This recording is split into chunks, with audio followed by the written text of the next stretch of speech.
அருட்பெருஞ்சோதி அருட்பெருஞ்சோதி தனிப்பெரும் கருணை அருட்பெருஞ்சோதி.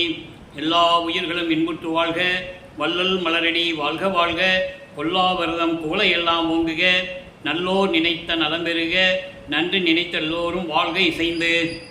உலக மக்களே, அறிவார்ந்த அன்பர்களே, ஆண்மநேய ஒருமைப்பாடுடைய அன்பர்களே, வல்லப்பமானவர்கள் நமக்கு அருளிய திருவொற்பாவிலிருந்து நமது பிள்ளை பெருமானவர்கள் வருவிக்க உற்று 1ஆம் ஆண்டிலிருந்து 16 ஆண்டுகள் வரையிலும் சென்னையிலே இருக்கும்போது தோன்றி துணையான காலத்தில் அவருடைய நிலை என்ன என்பதை நம் பாடலின் மூலமாக பார்த்து கொண்டிருக்கிறோம். 1ஆம் திருமுறை 2ஆம் திருமுறை பாடலுடைய விளக்கங்களை பார்த்து கொண்டிருக்கிறோம்.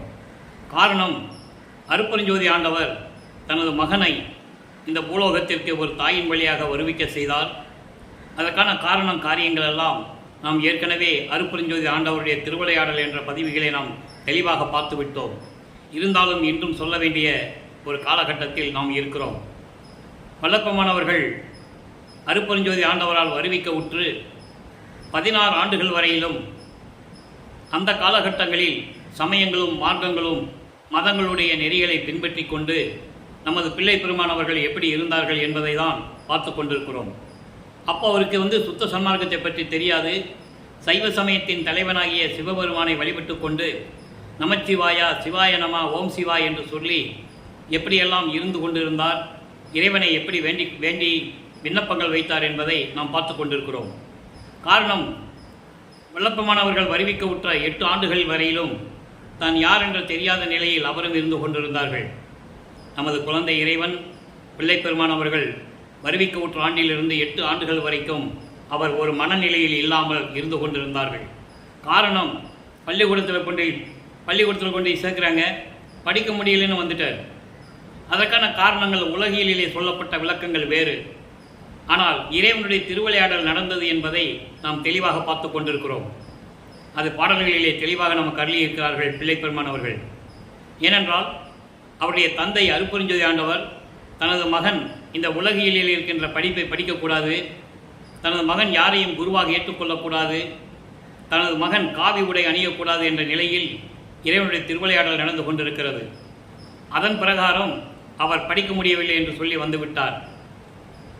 8 ஆண்டுகள் வரையிலும் எந்த விதமான நிலையும் இல்லாத பிள்ளை பெருமானவர்கள் 9ஆவது ஆண்டிலே இறைவன் தன் மகன் முன் எழுந்தருளி, மகனே, நீ என்னால் வருவிக்க உற்றவன் இந்த பூலோகத்திற்கு, முன்னால் காரியங்களெல்லாம் நடக்க வேண்டியது இருக்கிறது, அதை உனக்கு முன்பருவம் பின்பருவம் காட்டி உனக்கு அருள் செய்வேன், தற்போது ஞானத்தை பெற்றுக்கொள் என்று சொல்லி தன் மகனுக்கு ஞானத்தை மட்டும் கொடுத்துவிட்டு மறைந்து விடுகிறார். அதன் பிறகு நமது பிள்ளை பெருமானவர்கள் ஞானத்தை பெற்ற பிறகு பாடுகின்ற ஆற்றலை பெற்றுக்கொள்ளுகிறார். அப்போ அவர் சைவ குலத்திலிருந்து வருவிக்க உற்றதனால் சைவ சமயத்தின் தலைவனாகிய சிவபெருமானை ஏற்றுக்கொள்ளுகிறார். அப்போ என்ன நடந்தது? 9ஆவது ஆண்டிலிருந்து 12 ஆண்டுகளுக்குள் 1ஆம் திருமுறை உருவாகிறது. அதிலே முதல் திருமுறையிலே 4வது பதிகமான சிவனேச வெண்பா என்ற பாடலுடைய விளக்கங்களை பார்த்து கொண்டிருக்கிறோம். மொத்தம் 100 பாடல்கள். இதுவரை 40 பாடல்களுடைய விளக்கங்களை பார்த்து கொண்டிருக்கிறோம். இது 41வது பாடல். மக்களே, அறிவார்ந்த நண்பர்களே, ஒரு விஷயம் மட்டும் நல்லா நீங்கள் மனசில் வச்சுக்கணும். இப்போ பிள்ளை பெருமானவர்கள் இறைவனுடைய மகன் ஏன் பூலோகத்துக்கு வருவிக்க விட்டார் என்ற நிலையும் பார்த்து கொண்டிருக்கிறோம். இப்போ சைவ சமயத்தை நாடிக்கொண்டிருக்கிறார். சைவ சமயத்தினுடைய தலைவனை சிவபெருமானை வழிபட்டு கொண்டிருக்கிறார். நல்லா நீங்கள் கவனிச்சுக்கிட்டே வரணும். பின்னால் இதெல்லாம் தேவையில்லை, சமயம் பொய்யானது என்று சொல்லுவார், நமச்சிவாயம் பயனற்றது என்று சொல்லுவார். அதனுடைய விளக்கங்களை நாம் பார்த்து கொண்டிருக்கிறோம். இப்போது இந்த பாடலுடைய விளக்கம் பாருங்கள். முதல்ல பாடல், அதன் பிறகு விளக்கம். பன்னால் உன் சீரினை சம்பந்தர் சொல, வெள்ளெலும்பு பெண்ணானது என்பார் பெரிது அன்றே. அண்ணா, அச்சைவ வடிவான ஞான சம்பந்தர் சீர் உரைக்கில் தெய்வ வடிவாம் சாம்பல் சேர்ந்து. பாடல் இங்கே சிவபெருமானுடைய ஒரு திருவிளையாடலை கூறுகிறார். திருஞான சம்பந்தர் 3½ வயதிலே பார்வதியினுடைய ஞானப்பால் அருந்தி பாடுகின்ற ஆற்றலை பெற்றுக்கொள்கிறான். அதன் பிறகு சைவ சமயத்தில் இருந்து கொண்டு சிவபெருமானை வழிபட்டு கொண்டிருக்கிறான் சம்பந்தன். அப்போ இறைவனுடைய திருவிளையாடல் ஒன்று நடக்குது.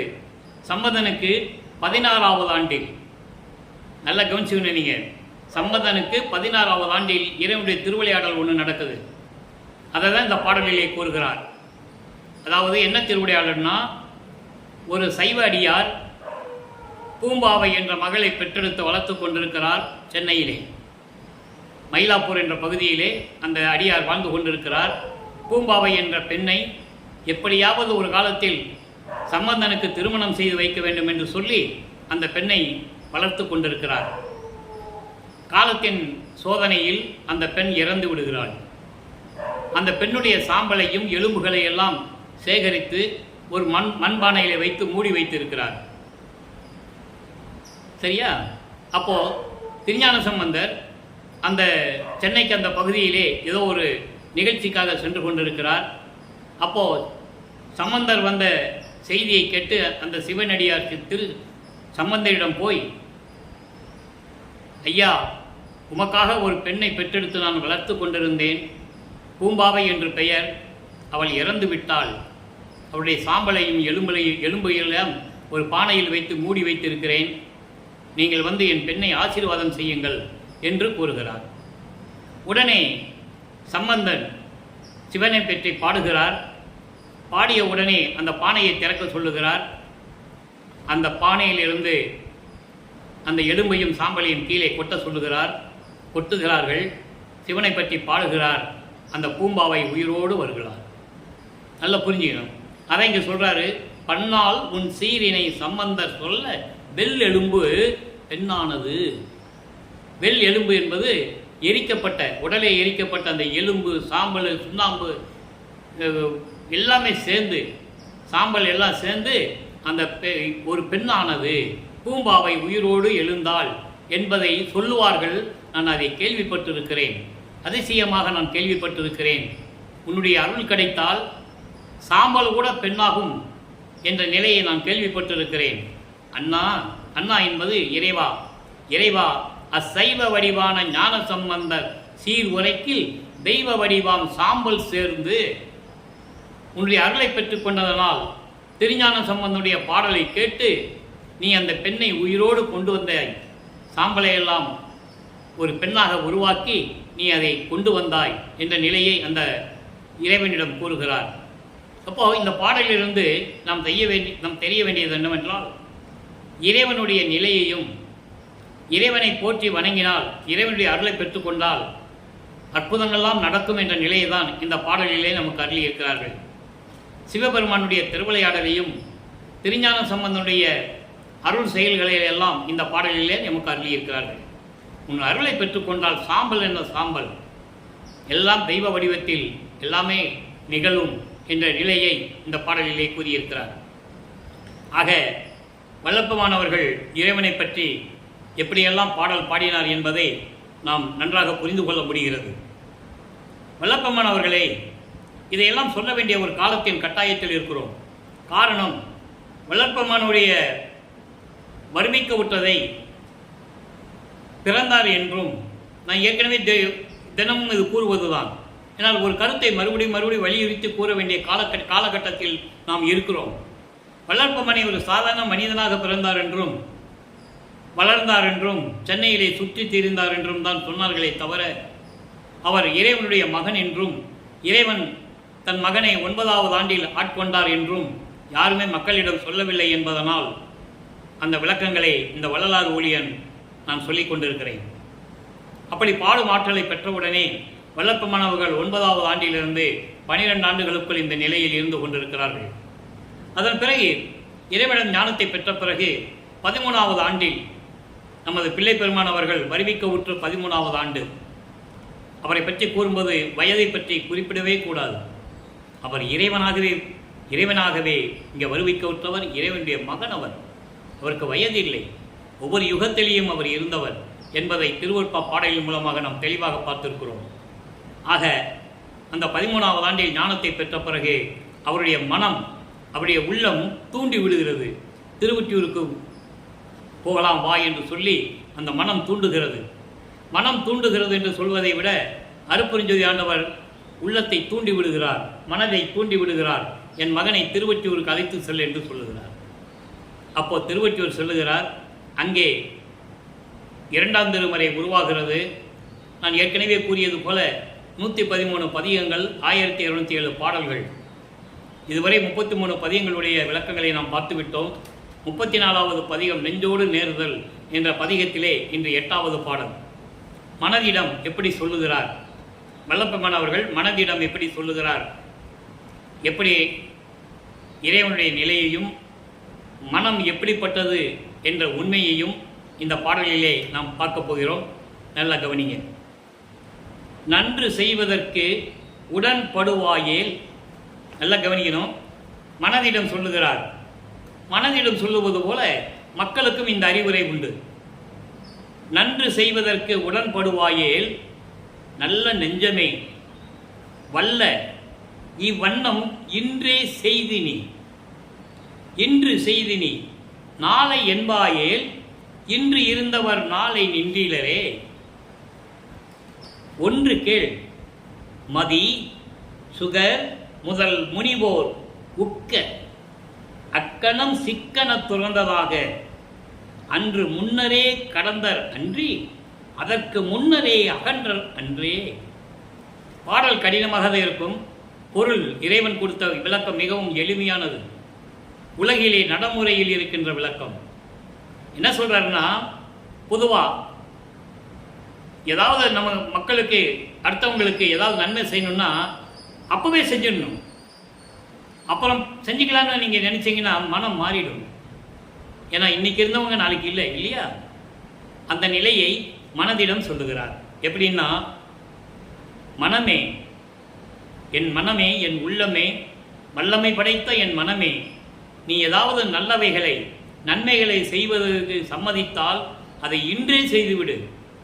ஏன்னா மனம் ஒரு நிலையில் இருக்காது. மனம் ஒரு குரங்கு என்று சொல்லுவார். குரங்கு போல தாவி தாவி சென்று கொண்டிருக்கும். ஆக நல்ல மனமே, நீ ஏதாவது நன்மை செய்ய வேண்டும் என்று நீ நினைத்தேயானால், உனக்கு சம்மதம் இருந்தால் உடனே இன்றே அதை செய்துவிடு. நாளை செய்து கொள்ளலாம் என்று நீ நினைத்த என்றால், நாளை செய்து கொள்ளலாம் என்று நீ நினைத்தால் இன்று இருப்பவர் நாளை இல்லை. நீ ஒரு நிலையில் இல்லை. இப்போ நீ நினைப்ப, நீ கொஞ்ச நேரம் கழித்து, கன நிமிஷம் கழித்து அப்புறம் செஞ்சுக்கலாம் அப்படின்ட்டு நீ போயிடுவ. அப்படிலாம் இருக்கக்கூடாது. நன்மை செய்ய வேண்டும் என்று நினைத்தால் உடனே செய்துவிடு. இது உலக பழமொழி இல்லையா? எல்லாரும் சொல்லுவோம், ஏதாவது செய்ய நினைச்சா உடனே செஞ்சிருப்பா, இல்லைன்னா மனசு மாறிடும் அப்படின்னு சொல்லுவாங்கல்ல. அதை மனதிடம் சொல்லுகிறார். சொல்லிட்டு சொல்கிறாரு, ஒன்று கேள் மனமே, நான் சொல்லுவதை கேள். மதி சுகர் முதலோர் முனிவர். மதி என்பது சந்திரன், சுகர் என்பது சூரியன். சந்திரன் சூரியன் முதல் முனிவர்கள் எல்லாம் இந்த பூலோகத்தில் பிறந்து அவர்கள் வாழ்ந்து கொண்டிருந்த காலகட்டங்களில் ஏதாவது செய்ய வேண்டும் என்று நினைத்தால் உடனே அதை செய்து விடுவார்கள். அக்கணம் சிக்கன துறந்தார், உடனே செய்து விடுவார்கள். அது மட்டுமல்லாமல் அதற்கு முன்பாகவே எல்லாவற்றையும் கடந்து சென்று விடுவார்கள் என்பது உலக விடயங்கள் என்பது மண்ணாசை, பெண்ணாசை, பொன்னாசை போன்ற ஆசைகளெல்லாம் கடந்து சென்றால்தான் இந்த நல்ல விஷயங்களை நாம் செய்ய முடியும். சூரியன் இருந்தாலும் சரி, சந்திரன் போன்ற முனிவர்கள் போன்ற அத்தனை பேரும் அவர்கள் உடனே இந்த உலக ஆசைகளின் பற்றுகளை எல்லாம் துறந்து இன்று செய்ய வேண்டிய நன்மைகளை அன்றே செய்தார்கள். அதுபோல மனமே, நீ கால தாமதம் செய்யாதே. காரணம், நீ இன்று இருப்பது போல், இப்பொழுது இருப்பது போல் நீ எப்போதும் இருப்பதில்லை. ஏனென்றால் உலகத்தில் வாழ்கின்றவர்கள் இன்று இருக்கின்றவர்கள் நாளை இருப்பதில்லை. அதனால் நீ நன்மை செய்ய வேண்டும் நினைத்தால் உடனே இப்பொழுதே செய்துவிடு மனமே என்று சொல்லி மனதிடம் சொல்லுகிறார். ஆக வல்லப்பெருமானவர்கள் 16 ஆண்டுகள் வரையிலும், அதாவது 5/10/1823 ஆண்டு மருதூரில் என்ற கிராமத்திலே ராமையா பிள்ளை சின்னையம்மை அவர்களுடைய இல்லற வாழ்க்கையில் இறைவனால் வருவிக்க உற்றவர். அதற்கான விளக்கங்களை நாம் ஏற்கனவே நிறைய கொடுத்துட்டோம். அப்போது இறைவனால் வருவிக்க விட்டவர் என்பதற்கு காரணம் மிகவும் சுருக்கமாக சொல்லுகிறேன். இறைவனால் இந்த பூலோகத்தில் ஒரு திருவிளையாடல் நடக்க வேண்டும் என்றால் இறைவன் நினைத்தால் ஒரு ஆண் குழந்தையோ ஒரு பெண் குழந்தையாகவோ எப்படி வேண்டுமானாலும் வரவழைக்கலாம். அப்படி ஒரு நிலையில் வரவழைக்கப்பட்டவர், வருவிக்க விட்டவர் நமது பிள்ளை பெருமானவர்கள். ஆக அந்த காலகட்டங்களில் அதன் பிறகு ராமையா பிள்ளை அவர்கள் இறந்த பிறகு சின்னைமை அவர்கள் ஏற்கனவே அவர்களுக்கு உலகியலிலே பிறந்த குழந்தைகள் 4 பேர், 2 ஆண் 2 பெண். அவர்கள் பிறந்தவர்கள். நமது பிள்ளை பெருமான் அவர்கள் வருவிக்க விட்டவர். பிறந்தவர்கள் இறந்துதான் ஆக வேண்டும். வருவிக்க விட்டவருக்கு மரணம் இல்லை. இறைவனுடைய மகன் அவர். ஆக அந்த நிலையில் இருக்கும்போது ராமையா பிள்ளை அவர்கள் இறந்த உடனே அந்த அம்மையார் குழந்தைகள்லாம் கூட்டுக்கிட்டு பொன்னேரி பக்கத்தில் சின்ன காவணம்னு ஒரு கிராமம் இருக்குது. சின்ன காவணம் அதான் அந்த அம்மா பிறந்த ஊர். அங்கே போகிறாங்க. அங்கே சில காரியங்களால் அங்கே சில காலப்போக்கில் அங்கே இருக்க முடியவில்லை. அதன் பிறகுதான் சென்னையிலே வந்து குடியேறுகிறார்கள். ஏழுகிணர் பகுதியிலே வீராசாமி தெருவிலே குடியேறுகிறார்கள். அந்த இடத்துக்கு பேர் இப்போ வள்ளலார் நகர். அதன் பிறகு 1824ஆம் ஆண்டிலிருந்து 1840 ஆண்டுகள் வரை இந்த 16 ஆண்டுகளில் வல்லப்பமானவர்களுடைய நிலை என்ன என்பதை இப்போ நாம் பார்த்து கொண்டிருக்கிறோம். இதன் பிறகு வல்லப்பமானவர்கள் 33 ஆண்டுகள் சென்னையிலே தோன்றும் துணையான காலத்தில் இருந்து கொண்டிருந்த காலகட்டங்களில் அதன் பிறகு சமயங்களையும் மதங்களையும் மார்க்கங்களையும் துறந்துவிட்டு தன் தந்தையிடம் அருப்பஞ்சாண்டவர்கள் சுத்த சன்மார்க்கத்தை பெற்ற பிறகு அவருடைய நிலை என்ன என்பதையும் நாம் சொல்ல வேண்டிய கடமை இருக்கிறது. காரணம், அங்கே இருக்கும்போது சமயங்களை சார்ந்து எப்படி இருந்தார்? நமச்சிவாயா, சிவாய நம, ஓம் சிவாயா என்று சொல்லிக்கொண்டும் சைவ சமயத்தின் அடையாளமாகிய திருநூரை பூசிக்கொண்டும் எப்படி இருந்தார்? நிலைகள் மாறிய பிறகு சுத்த சன்மார்க்கத்தை பெற்ற பிறகு அதே மனதோடு எப்படி பேசுகிறார்? நெஞ்சோடு கிளத்தல்.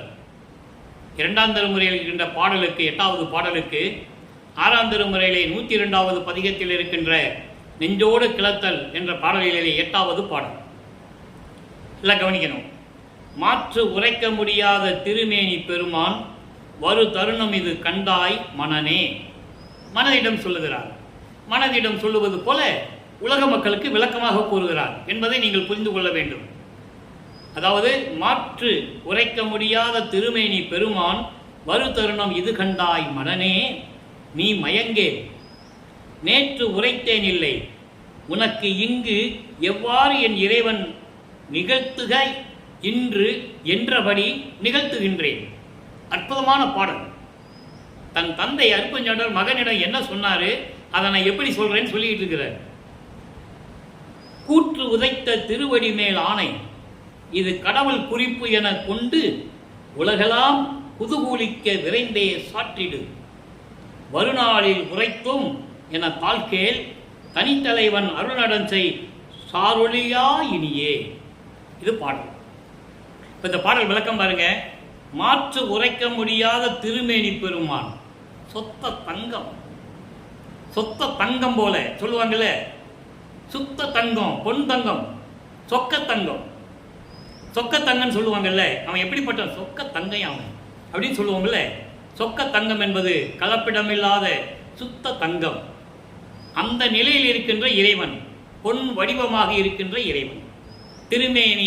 திருமேனி பெருமான் ஒரு தருணம் இது கண்டாய் மனனே, மனமே. சொக்க தங்கமாகிய பொன் வடிவில் பொன் வடிவில் மின்னிக் கொண்டிருக்கின்ற இறைவன் வருகின்ற நேரம் வந்துவிட்டது. மனமே, நீ மயங்கேல், நீ கலங்காதே, நான் சொல்லுவதை கேள். நேற்று உரைத்தேன் இல்லை, நான் நேற்று மட்டும் உங்ககிட்ட நான் சொல்லலை. அவர் சொல்கிறார், நேற்று மட்டும் நான் உங்ககிட்ட சொல்லலை, இது உனக்கு சொல்லிக்கிட்டே இருக்கேன். நான் உனக்கு இங்கு எவ்வாறு இந்த பூலோகத்தில் இறைவன் வருவதை நான் நேற்று முதல் உனக்கு மட்டும் சொல்லலை.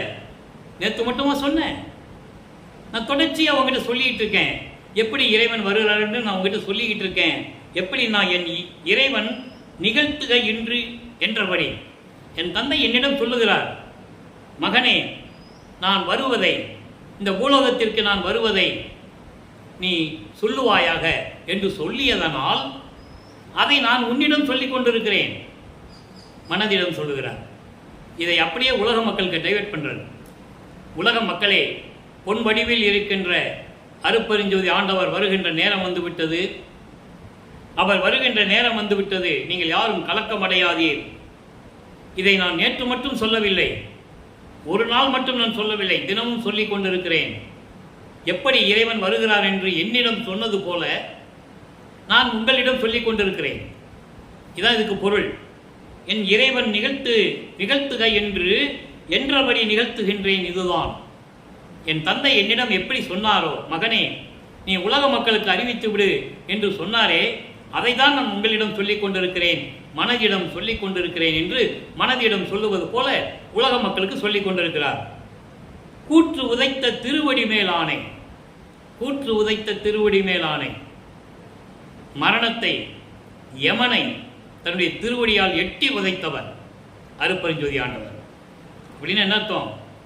சுத்த சன்மார்க்கத்தில் இருந்தால், அருட்பெருஞ்சோதி ஆண்டவரை வணங்கினால் நீங்கள் மரணமில்லா பெருவாழ்வில் இருந்து கொண்டிருக்கலாம், உங்களை மரணம் தழுவாது என்ற நிலையில் உலக மக்களுக்கு சொல்லிக் கொண்டிருக்கிறார். கூற்று உதைத்த திருவடி மேல் ஆணை, இது கடவுள் குறிப்பு என கொண்டு, இது கடவுள் சொன்னதாக நீ நினைத்து கொண்டு உலகமெல்லாம் புதுகூலிக்க, உலகமெல்லாம் வியக்கும்படி, உலகமெல்லாம் மகிழும்படி நீ உடனே சொல்லிவிடு, சாட்டிடு. மனதிடம் சொல்லுகிறார். உடனே சொல்லிடு, நாளைக்கு சொல்லுவான்னு இருக்காத. வருநாளில் உரைத்தும் என தாழ்கேள். நாளைக்கு சொல்லிக்கலாம் என்று சொல்லி நீ தாமதம் செய்யாதே, உடனே உலக மக்களுக்கு சொல்லிவிடு. இறைவன் வருகின்ற நேரம் வந்துவிட்டது. எப்படிப்பட்ட இறைவன்? அருட்பெருஞ்சோதி ஆண்டவர் பொன் வடிவத்திலே, தங்க வடிவத்திலே மின்னிக்கொண்டு வருகின்ற நேரம் வந்துவிட்டது. நீ கவலைப்படாதே மனமே. நான் நேற்று மட்டும் இதை உன்னிடம் சொல்லவில்லை, தினமும் இதை நான் உன்னிடம் சொல்லிக் கொண்டிருக்கிறேன். எப்படி இறைவன் என்னிடம் எப்படி சொன்னாரோ அதை அப்படியே உன்னிடம் சொல்லிக் கொண்டிருக்கிறேன். நீ உலக மக்களுக்கு சொல்லிவிடு என்று சொல்லுகிறார். வருநாளில் உரைத்தும் என தாழ்கில். இது பின்னால் சொல்லிக்கலான்னு சொல்லி நீ தாமதம் செய்யாதே, உடனே சொல்லிவிடு என்று சொல்லுகிறார். அதோடு மட்டுமல்ல, இனிமேல் அருட்பெருஞ்சோதி ஆண்டவர் இங்கே பூலோகத்திலே திருவிளையாடல் செய்து கொண்டு அருள் திருநடம் செய்து கொண்டிருப்பார். தொடர்ந்து திருமணம் செய்து, தொடர்ந்து திருவிழாடலும் திருநடனம் திருவிளையாடல் செய்து கொண்டிருப்பார் என்ற நிலையில் இந்த பாடலை நமக்கு அருளியிருக்கிறார்கள். இதை அப்படியே இந்த நிலையை கூறுகிறார். 106வது பதிகம் சுத்த சிவநிலை என்ற பதிகத்திலே, சுத்த சிவநிலை என்பது சுத்த சன்மார்க்க நிலை. அதிலே கூறுகிறார், பாலும் கொடுத்தான், நல்லா கவனிக்கணும், பாலும் கொடுத்தான், பதி திறக்கும் போது திறவுகோலும் கொடுத்தான், குணம் கொடுத்தான், காலும் தலையும் அறியும் தரம் கொடுத்தான், நிலையும் கொடுத்தான் நிறைந்து. இது பாடல். இப்போ இறைவன் வர்றான்னு சொல்லிட்டார்கள, வந்தவுடனே இவர் பெற்றுக்கொண்ட நிலை என்ன, அருள் நிலை என்ன என்பதை இந்த பாடலிலே நாம் பார்த்து கொண்டிருக்கிறோம். பாலும் கொடுத்தான். பால் என்பது, பால் கொடுக்கல, பால் என்பது, அதாவது பால் எந்த நிறத்தில் இருக்கும்? வெள்ளை நிறத்தில் இருக்கும். வெள்ளை நிறத்தை தூய்மை என்று கூறுவார், புனிதமானது என்று கூறுவார். இங்கே பால் கொடுத்தான் என்பது சொல்லுவது சுத்த சன்மார்க்கத்தை கொடுத்தான் என் இறைவன். பாலும் கொடுத்தான் என்பது சுத்த சன்மார்க்கத்தை கொடுத்தான். பதி திறக்கும் போது திறவுகோலும் கொடுத்தான். மோட்ச வீட்டின் திறவுகோல் எது? ஜீவகாரணிய ஒழுக்கமே மோட்ச வீட்டின் திறவுகோல். சுத்த சன்மார்க்கத்தை கொடுத்தான், ஜீவகாரணிய ஒழுக்கத்தை எனக்கு கொடுத்தான். அது என்ன? மோட்ச வீட்டை திறக்கக்கூடிய திறவுகோல். ஆக திறவுகோல் எப்படி திறக்க முடியும்? ஒரு சாதியை பூட்டி எப்படி திறக்கிறது? சுத்த சன்மார்க்கத்தில் இருந்து கொண்டு ஜீவகாரணிய ஒழுக்கத்தில் இருந்தால்தான் அந்த பூட்டை திறக்க முடியும். அதை இங்கே தெளிவாக சொல்றாரு. சுத்த சன்மார்க்கத்தை கொடுத்தான், பதி திறக்கும் போது திறவுகோலும் கொடுத்தான், ஜீவகாரணிய ஒழுக்கத்தை கொடுத்தான், குணம் கொடுத்தான். என்ன குணம்? இறைவனுடைய குணம். 8 குணங்கள்: தன்மயத்தனாதல், தூய உடம்பினாதல், இயற்கை உணர்வினாதல், முற்றிலும் உணருதல், இயற்கையாகவே பாசங்களை நீக்குதல், முடிவில் ஆற்றல் உடைமை, பேரறிவில் இன்ப உடைமை, வரம்பில் இன்ப உடைமை. இறைவனுக்கு 8 குணங்கள் உண்டு. அந்த 8 குணத்தையும் எனக்கு கொடுத்து விட்டான். 8 குணத்தையும் எனக்கு கொடுத்தான். காலும் தலையும் அறியும் தரமும் கொடுத்தான். கால் என்பது வேகாக்கால், வேகாக்கால் என்பது பிரவண தேகம், தலை என்பது சாகா தலை ஞான தேகம். நாம் ஏற்கனவே இந்த தேகங்களை பற்றி ஏற்கனவே நம்ம வீடியோ போட்டிருக்கோம். நீங்கள் நம்ம யூடியூப்பில் போய் பார்த்தீங்கன்னா தெளிவாக நீங்கள் பார்த்துக்கலாம். போகா புனல், வேகாக்கால், சாகாத்தலை, அதாவது சுத்த தேகம், பிரண தேகம், ஞான தேகம், 3 தேகங்களை பற்றி பிள்ளைப்பெருமான்கள் எப்படி விளக்கமாக கூறியிருக்கிறார்கள் என்பதை நாம் ஏற்கனவே தெளிவாக பதிவு செய்திருக்கிறோம். நம்ம யூடியூப் சேனலில் போய் நீங்கள் பார்க்கலாம். காலும் தலையும் அறியும் தரம் கொடுத்தான். வேகாக்காலையும் சாகாத்தலையும் எப்படி பெற்றுக்கொள்வது என்ற தரத்தை எனக்கு கற்றுக் கொடுத்தான். வேகாக்கால் என்பது பிரண தேகம், சாகாத்தலை என்பது ஞான தேகம். பிரண தேகத்தையும் ஞான தேகத்தையும் எப்படி பெற்றுக்கொள்வது என்ற தரத்தை எனக்கு கற்றுக் கொடுத்தான். நிலையும் கொடுத்தான் நிறைந்து. என்ன நிலை? அற்புதமான வரி அது. இது இறைவனுடைய தயவையும் கருணையும் பெற்றிருந்தால்தான் இந்த வரிக்கு பதில் சொல்ல முடியும். நிலை என்பது கடவுள் நிலை அறிந்து அம்மையமாதல். சரியே கிரியே யோகம் என்ற 12 நிலைகளும் ஒவ்வொன்றுக்கும் 4 நிலைகள் உண்டு. சரியையில் சரியை, சரியையில் கிரியை, சரியையில் யோகம், சரியையில் ஞானம். இப்படி சரியை கிரியை யோகம் என்ற முன்னாங்க 12 நிலைகளும் சமயங்களையும் மதங்களையும் மார்க்கங்களையும் சார்ந்தது. திரையோதச நிலை என்பது 13வது நிலை, ஞான சரியை. அங்கிருந்து தான் சுத்த சன்மார்க்கம் தொடங்குகிறது. மரணமில்லா பெருவாழ்வு தொடங்குகிறது. ஞான சரியை, ஞான கிரியை, ஞானத்தில் யோகம், ஞானத்தில் ஞானம்தான். கடவுள் நிலை அறிந்து அம்மையமாக கூடிய நிலை. அந்த நிலை 16வது நிலை. அந்த நிலை கடவுள் நிலை. கடவுள் நிலையையும் எனக்கு கொடுத்தான் நிறைந்து. நிறைந்து என்றால் மனப்பூர்வமாக பரிபூர்ணமாக சம்மதித்து எனது தந்தை இவ்வளவு நிலைகளையும் எனக்கு கொடுத்தான் என்று கூறுகிறார். ஆக வல்லற்பமனுடைய நிலை என்ன? அவர் சென்னையிலே இருந்த காலகட்டங்களில், தோன்றி துணையாக இருந்த காலகட்டங்களில் 16 ஆண்டுகள் வரையிலும் எப்படி பாடல்களை பாடிக்கொண்டு சிவபெருமானை வழிபட்டு கொண்டிருந்தார். அதன் பிறகு அது தேவையில்லை, தேவையற்றது, பயனற்றது என்று சுத்த சன்மார்க்கத்தை பெற்ற பிறகு அருட்பெருஞ்சோதி ஆண்டவருடைய நிலை என்ன என்பதை கூறுகிறார். பரிபூரணமாக அருட்பெருஞ்சோதி ஆண்டவருடைய நிலை என்ன என்பதை கூறுகிறார். நல்லா புரிஞ்சுக்கணும். நீங்கள் ஏன் அந்த நிலையிலிருந்து இந்த நிலைக்கு மாறினார் என்ற கேள்விகள் எழுந்து கொண்டிருக்கின்றன. அதுக்கு நாம் விடை கொடுத்து கொண்டு இருக்கிறோம். நல்லா புரிஞ்சுக்கணும். நீங்கள் அப்படிதான் சொல்லிக்கிட்டு இருக்காங்க. அவரே சிவபெருமானை கும்பிட்டவர் தான்ப்பா, அவரை தெரு தெருவாக போய் பாடிக்கிட்டு இருந்தவர் தான்ப்பா, அவரே திருநூறு பூசிட்டு இருந்தவர் தான்ப்பா, அதனால் இதனால் பூசுறதுல ஒன்றும் தப்பு இல்லைப்பா. இப்போ இப்படி தான் சொல்லி கொண்டு இருக்கிறார்கள்.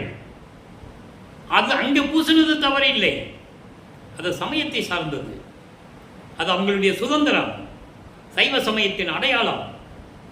அந்த விவரத்தை தான், அந்த விளக்கத்தை தான் வல்லற்பமானவர்கள் சுத்த சன்மார்க்கத்தை பெற்ற பிறகு அதெல்லாம் அழிந்து விட்டது, முடிந்து விட்டது, அந்த நிலைகளெல்லாம் மாறிவிட்டது.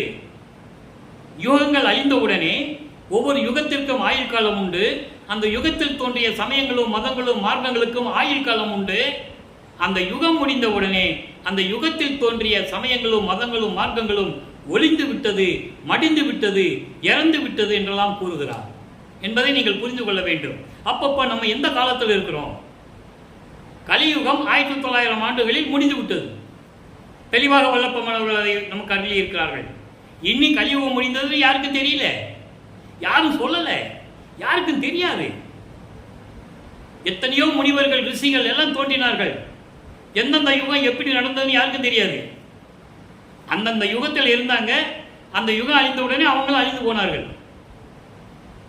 அப்போ இப்போ சுத்த சன்மார்க்க காலத்தில் நம்ம இருக்கிறோம். சதுர யுகத்தில் இருந்து கொண்டு இருக்கிறோம். ஒளி யுகம், சதுர யுகம், கடவுள் ஆற்றல் படைத்த யுகம் இப்போ நம்ம இருந்து கொண்டு இருக்கிறது சுத்த சன்மார்க்க காலம். அப்போ இந்த காலத்தில் தோன்றியது சுத்த சன்மார்க்கம். அப்போ மற்ற யுகத்தில் தோன்றியதெல்லாம் அழிஞ்சு போச்சு, முடிஞ்சு போச்சு, மக்களுக்கு தெரியல. அதை தான் வல்லப்பமான் குறிப்பிடுகிறார். எல்லாம் ஒளிந்து விட்டது, மடிந்து விட்டது என்று கூறுவார். இதை நீங்கள் நல்லா புரிஞ்சுக்கணும். அந்த அந்த நிலையிலிருந்து நீங்கள் வெளியே வரணும். அது காலம் காலமாக வாழையடி வாழையாக அப்படியே தொடர்ச்சியாக சொல்லிக்கிட்டு இருக்காங்க. அதனால் பின்பற்றிக்கிட்டு இருக்கோம். அதை ஸ்டாப் பண்ணணும். அதுக்காக தான் வல்லப்பமான் இந்த பூலோகத்திற்கு வருவிக்க உற்றவர். இறைவனுடைய திருவிளையாடலினால் அருட்பெருஞ்சோதி ஆண்டவருடைய திருவிளையாடலினால் வருவிக்க விட்டவர். இது சொல்றதுக்கு தான். ஆனால் மக்கள் ஏற்றுக்கல. காரணம், அவங்க அந்த பழைய நிலையிலிருந்து விட்டு வெளியே வர முடியல. நல்லா புரிஞ்சுக்கணும். நீங்கள் இப்போ நான் விட்டுட்டு வந்துட்டேன் இறைவனுடைய தயவால் கருணையால் அப்படின்னா, இறைவன் என்னை ஆட்கொண்டார். அதை நீங்கள் நல்லா புரிஞ்சுக்கணும். அந்த மனசு வரணும். வந்தால் இறைவனுடைய ஆற்றலை பெற்றுக்கொள்ளலாம். அப்போ நம்ம சுத்த சன்மார்க்கத்தில் இருக்கும்போது சுத்த சன்மார்க்க நெறிகளை கற்பனை படிக்க வேண்டும். அப்போது வல்லப்பமான் அவர்கள் 16 ஆண்டுகள் 33 ஆண்டுகள் சென்னையில் இருந்தார். நம்ம ஒவ்வொரு 8 ஆண்டுகளை பார்த்துட்டு இருக்கோம். இப்போ 16 ஆண்டுகள் வரைக்கும் இப்படி இருந்தான்னு பார்த்துட்டு இருக்கோம். இது முடிஞ்ச உடனே அப்புறம் 24வது ஆண்டுகள் வரைக்கும் எப்படி இருந்தார், அதுக்கப்புறம் 33 ஆண்டுகள் வரைக்கும் எப்படி இருந்தார், அதுக்கப்புறம் சென்னையிலேருந்து புறப்பட்டு எப்படி சுத்த சிவஞான வழிக்கு பறந்து போய் அங்கே 1 வருஷம் இருந்தார். அதெல்லாம் நம்ம நிறைய பார்த்துட்டு இருக்கோம். இறைவனுடைய திருவிளையாடலாம் நம்ம இதெல்லாம் பார்த்துட்டோம். இன்னும் நேரம் கிடைக்கும்போது சமயங்கள் வரும்போது கொஞ்சம் கொஞ்சமாக நம்ம விளக்கமாக சொல்லுவோம். அப்படிப்பட்டவர் நமது வல்லப்பமானவர்கள் பறக்கும் சக்தியை உடையவர். அண்டங்களை கடந்து சென்று கொண்டிருப்பார். நீங்கள் சினிமாவில் பார்த்துருப்பீங்க, விட்டலாச்சாரியர் படத்தில் பார்த்துருப்பீங்க. அப்படியே வானத்திலிருந்து பிரம்மன் திருமாலாம் வருவாங்க, பூலோகத்துக்கு திருப்பி போவாங்க, பறந்து போவாங்க இல்லையா? அதே மாதிரி தான் விளக்கமாக தெளிவாக திருவருட்பாவையாளர்கள் இருக்கிறார்கள் வல்லப்பமானவர்கள். ஒரு நொடியில் அண்டங்களை கடந்து போயிடுவாராம். பாட்டில் சொல்கிறார், தத்துவங்களை தனித்தனியாக கடந்தேன், தத்துவாதீத மேலையில் சித்தியில் முழுதும் தெரிந்தேன். தத்துவங்களை கடந்த உடனே எனக்கு எல்லாம் தெரிஞ்சிருச்சு. அவை மேல் சிவநிலை தெரிந்திட சென்றேன். எங்கே சிவநிலை இருந்தது? அங்கே சுத்த சிவஞான வெளியில அங்கே ஒரு சத்தியஞான சபை இருக்கு. சிற்சபை பொற்சபையிடக்கூடிய ஒரு சத்தியஞான சபை அங்கே இருக்கிறது. அங்கே 33வது ஆண்டுகள் தான் போறாரு. முதலாக 33 ஆண்டுகள் கழித்து அங்கே போய் தான் சுத்த சன்மார்க்கத்தை வாங்குறாரு உங்க அப்பா கிட்ட இருந்து. தெளிவாக பாடல்கள் இருந்த விளக்கங்களை எல்லாம் பார்த்து விட்டோம். மக்களிடம் சொல்லணும். சொல்லதான் மக்கள் புரிந்து கொள்வார்கள். சொல்லலைன்னா எப்படி தெரியும்? இப்போ நான் சொல்றதே உங்களுக்கு புதுசாக இருக்கும் இல்லையா? உண்மை அது, இயற்கை தானே. சொன்னால் தானே மக்களுக்கு கேள்விப்பட்டால் தானே உங்களுக்கு தெரியும். யாரும் சொல்லலையே, 203 வருஷமா யாரும் சொல்லலை. சரி, அப்போ தான் சொல்லலை. பிள்ளை பெருமான் அவர்கள் தோன்றும் துணையான காலத்தில் தான் சொல்லலை. அவர் இறைவன் ஆனார்ல, அருட்பெருஞ்சாண்டவர் ஆனார்ல, அதுக்கப்புறமும் 153 வருஷம் முடிஞ்சு போச்சு. அப்பவும் சொல்லலை, இது வரைக்கும் யாரும் சொல்லலை. இப்போ எப்படி மக்களுக்கு தெரியும்? மக்கள்கிட்ட என்ன சொல்லிட்டாங்க? முக்காடு போட்ட சாமியார் துறவி அப்படியே சென்னையிலேருந்து நடந்து கால்நடையாக நடந்து அங்கங்கே போய் இங்கே போய் அங்கே போய் அப்படிலாம் வந்தார். அவர் ஏன் வரணும்? ஏன் நடந்து போகணும்? அதை சொல்கிறதுக்கு அவங்களுக்கு மனசு இல்லை. நினைச்ச இடத்துல இருப்பார். பல உருவங்களில் எந்த உருவத்தில் நம்ம நினைக்கிறோமோ அந்த உருவத்தில் வளர்ப்பவன் வந்து நிற்பார். அது அனுபவத்தில் தெரியும், நாங்கள் பார்த்துருக்கோம். இது ஏன் சொல்கிறோம்னா, இறைவன் மீது நம்பிக்கை வேண்டும், சுத்த சன்மார்க்கத்தின் மீது நம்பிக்கை வேண்டும். சுத்த சன்மார்க்கன்றது வேறு ஒன்றும் இல்லை. கொலையும் புலையும் தவிர்த்து இருக்க வேண்டும். உயிர்களை கொலை செய்யக்கூடாது. இரும்பு, அதாவது எறும்பு கூட ஒரு உயிர் தான், மனசார அதை கொல்லக்கூடாது. ஒரு உயிரை கொன்று அந்த நாள்கின்ற உடம்பை, அந்த பிணத்தை இந்த உடம்புக்கு உணவாக எடுத்துக்கொள்ளக்கூடாது. இதான். அடுத்து என்ன? உருவ வழிபாடு இருக்கக்கூடாது. சைவ சமயத்தின் தலைவன் சிவபெருமான். அவர் எப்படி இருப்பானு உங்களுக்கு உருவத்தில் பார்த்துருப்பீங்க. தலையில் கொண்டை வச்சுக்கிட்டு, கழுத்தில் பாம்பை வச்சுக்கிட்டு, கையில் சூலாயத்தை வச்சுக்கிட்டு, உடுக்க வச்சுக்கிட்டு, பக்கத்தில் பார்வதியை வச்சுக்கிட்டு அப்படிலாம் இருப்பார். இது அவங்களுடைய நிலை, சைவ சமயத்துடைய நிலை. அது அவங்களுடைய சுதந்திரம். அப்படியே கற்பனை பண்ணாங்க, அப்படியே வாழ்ந்துகிட்டு இருக்காங்க. அது அவங்களுடைய சுதந்திரம். அதே மாதிரி வைஷ்ணவ சமயத்துக்காரங்க திருமாலை உருவப்படுத்தினார்கள். சங்கு சக்கரம் வச்சுக்கிட்டு, லட்சுமியை வச்சுக்கிட்டு, பக்கத்தில் வச்சுக்கிட்டு ஒரு உருவம். இந்த உருவங்கள் எல்லாம் சுத்த சன்மார்க்கத்தில் இல்லை. ஒளி வழிபாடு, தீப வழிபாடு, இதுதான் சுத்த சன்மார்க்கம். வேறு ஒன்றும் கிடையாது. யாராவது பசிக்கு வந்தால் சோறு போடணும், ஜீவகாணி ஒழுக்கத்தில் இருக்கணும், உருவ வழிபாடு இருக்கக்கூடாது, அருட்பெருஞ்சோதியை கும்பிடணும், மகாமந்திரத்தை சொல்லணும். இதுதான் சுத்த சன்மார்க்கம். சிம்பிளாக எளிமையாக சொல்லணும். இதுதான் சுத்த சன்மார்க்கம்.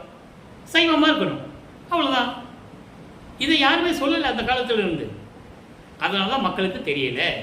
அதை சொல்லுவதற்காகத்தான் உலக மக்களை எல்லாம் சுத்த சன்மார்க்கத்தில் இணைத்து உலக மக்கள் எல்லாம் இன்புற்று வாழ வேண்டும் என்பதற்காகத்தான் அருட்பெருஞ்சோதி ஆண்டவர் திருவிளையாடல் செய்து தனது மகனை ஒரு பெண்ணின் ஒரு கருவறையில், ஒரு தாயின் கருவறையில் வச்சு 10 மாதம் கழித்து கொண்டு வந்து 33 ஆண்டுகள் சென்னையிலே இருக்க வச்சு அதுக்கப்புறம் ஒரு 18 வருஷம் கருங்குழியிலையும் வடலூர்லேயும் சித்தி வளாகத்திலையும் நிற்க வச்சு 51 ஆண்டுகள் திருவிளையாடல் செய்து கடைசியில் தன் மகனோடு பிரிந்த சக்தியோடு அருட்பெருஞ்சோதி ஆண்டவர் திரும்பி வந்து கூடுகிறார்.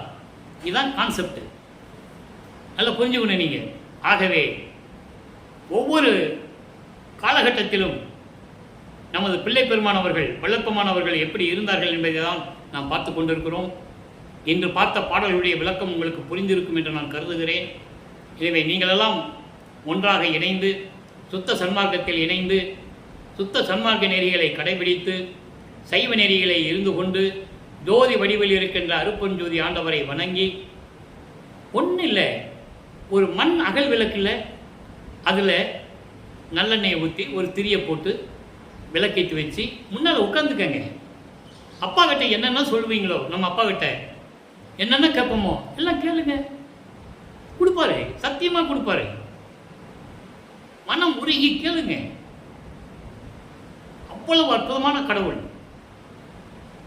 எனவே அருட்பெருஞ்சோதி ஆண்டவரை வணங்கி மகாமந்திரத்தை சொல்லி அருட்பெருஞ்சோதி அருட்பெருஞ்சோதி தனிப்பெருங்கருணை அருட்பெருஞ்சோதி என்ற மகாமந்திரத்தை சொல்லி இறைவனை வணங்கி அவருடைய அருளையும் செல்வங்களையெல்லாம் பெற்றுக்கொண்டு இந்த வையகத்திலே நீங்கள் வாழ்வாங்கு வாழ வேண்டும், நீடூழி வாழ வேண்டும், மரணமில்லா பெருவாழ்வில் வாழ வேண்டும் என்று இறைவனுடைய தயவோடையும் கருணையோடையும் இறைவனுடைய ஆசி பெற்றவன் என்ற முறையில் இந்த வள்ளலார் ஊழியன் வாழ்த்துக்களையும் நன்றிகளையும் கூறி விடைபெறுகிறேன். நன்றி, வணக்கம்.